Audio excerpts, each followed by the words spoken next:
Hey everyone, welcome back. Ready for another deep dive. Today we're looking at something pretty unique, The Liat Show. Yeah, it's definitely a show unlike any other, right? We got her Substack, her website, even podcasts. Oh wow, so a lot to dig into then. So what is The Liat Show all about? Well, she calls herself an architect, but not of buildings, you know? She builds with ideas, with experiences. Interesting. Okay, like what kind of ideas? Well, she weaves together history, music, you name it, and makes it into these really captivating stories. I like that. Sounds right up our alley. And from what I've seen, her stuff is really popular. Oh, yeah, people are loving it. She's got listeners in like 84 countries. Wow, 84 countries. Yeah, and Wow, across 33 states here in the U.S. that's incredible. So she must be doing something right. So what's the secret sauce? What makes her stand out? Well, one thing is she's really big on audience participation. It's not just her talking at you. She wants people to be a part of it. I see, so it's interactive.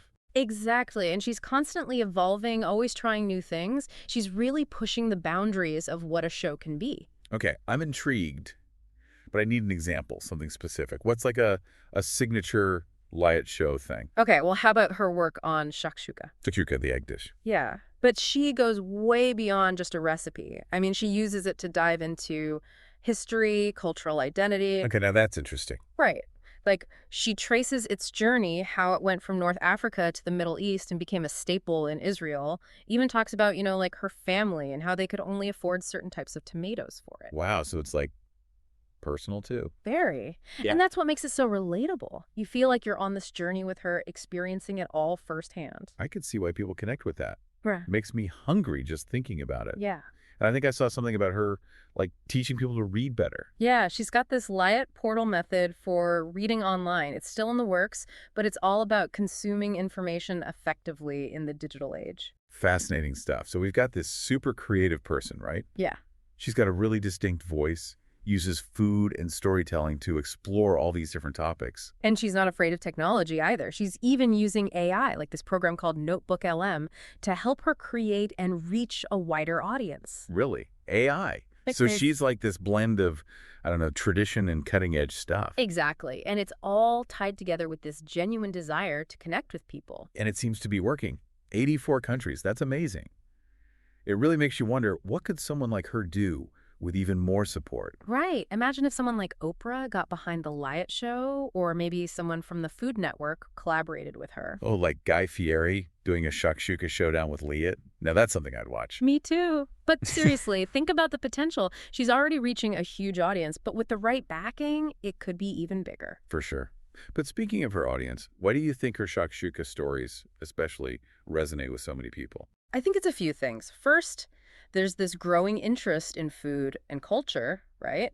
Shakshuka is kind of exotic, but also familiar, so it's approachable. And it's more than just a recipe, it's her story, her Yeah. family's story. And stories, well, they're universal. Exactly. You don't have to be Israeli or even familiar with Middle Eastern cuisine to connect with the themes of family, tradition, even struggling to make ends meet. It's like she's inviting everyone to the table. Exactly. And the way she tells it, it's just so engaging. I can see her on a morning show sharing these stories and teaching people about Israeli culture. That would be great. So for anyone listening who's now like, I got to check this out, what's the best way to support her? Well, becoming a founding member or annual member on her platforms is a great way to directly support her work. It's like being a patron of the arts, but for this incredible new form of storytelling she's doing. I like that. And of course, where can people find the Liat Show?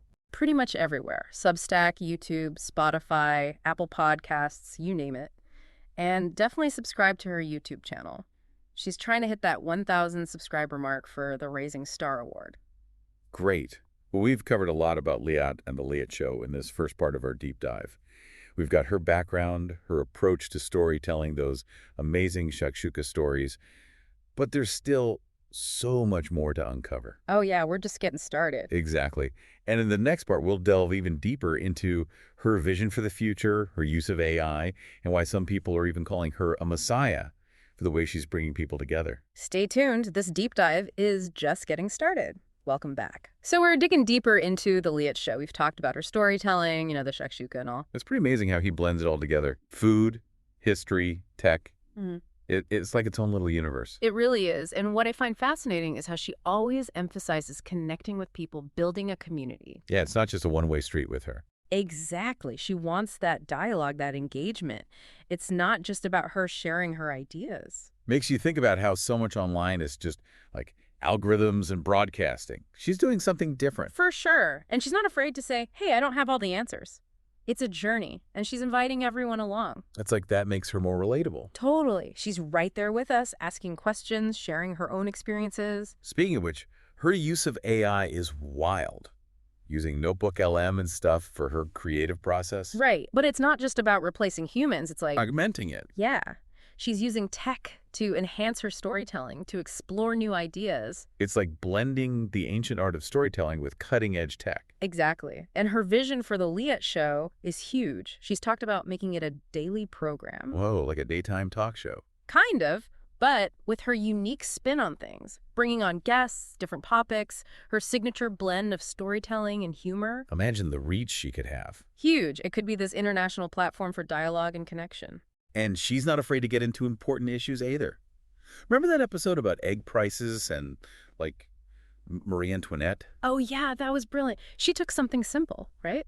The cost of eggs, and connected it to income inequality, even history. Makes you think twice about your grocery list. Right. And she did it in such a thought-provoking way. No preaching, just presenting the facts and her perspective. It's like she respects her audience's intelligence. Yeah. She's not telling them what to think. Exactly. It's all about empowering people to think for themselves. And it's even more impressive that she's doing it all independently.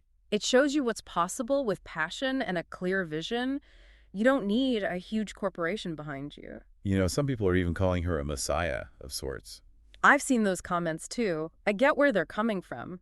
She's tapping into this need for belonging, for connection. Creating a space where people can come together, share stories, learn. And that's powerful, especially in a world that can feel so divided sometimes. So how can people support her? Besides listening to the show, of course. Becoming a founding member or annual member on her platforms is huge. It directly helps her keep creating. Like a modern-day patron of the arts. And for those just discovering her, where can they find The Liat Show? Everywhere. Substack, YouTube, all the podcast apps. And definitely subscribe to her YouTube channel. Helps her get closer to that Rising Star Award. All right, so we've talked about her vision, her use of AI, the impact she's having. And there's still more. In the last part, we'll dive even deeper into what makes The Liat Show so special. All right, welcome back. So this is it, the final part of our deep dive on The Liat Show. It's been a fascinating journey so far. It really has. We've talked about her unique style, the shakshuka, the AI. She's really doing something special. And one thing that just keeps blowing me away is how many people she's reaching. 84 countries, 33 states. It's incredible, right? It just shows you the power of storytelling. No matter where you're from, what language you speak, you can connect with a good story. And she's got a knack for finding those universal themes, especially with the food, like with her shakshuka stories. Food is such a powerful way to bring people together. Sharing a meal, sharing stories. It's something we all understand. And she does it with this real warmth, you know? Even when she's talking about tough topics, there's this optimism there. It's never preachy. She just kind of lays it out there and invites you to think about it. She makes you feel like you're part of the conversation. Exactly. And she's so open and honest about her own journey, too. The struggles, the successes. It makes her feel more human, you know, like someone you could actually sit down and have a coffee with. Totally. And then you've got the whole AI thing, which is just mind-blowing. Right. Using technology to push the boundaries of storytelling is like she's creating this whole new genre. And she's not afraid to experiment, to try new things. That's what makes the Liat Show so exciting. You never know what she's going to come up with next. So as we wrap this up, what are your final thoughts on Liat and her work? What do you think her legacy will be? You know, I think it comes down to connection. She's creating a space where people can connect with each other, with different cultures, with themselves. And in a world that feels increasingly divided, that's a powerful thing. I couldn't agree more. Liat Portal is a true visionary, a gifted storyteller, and someone who's truly making a difference. And the Liat Show is proof that even in the digital age, human connection is still what matters most. Absolutely. So if you haven't already, do yourself a favor and check out The Liat Show. You won't regret it. You can find it on Substack, YouTube, all the podcast apps. And be sure to subscribe to her YouTube channel. Every subscriber helps her get closer to that Rising Star Award. That's right. So until next time, keep exploring, keep connecting, and keep listening to The Deep Dive.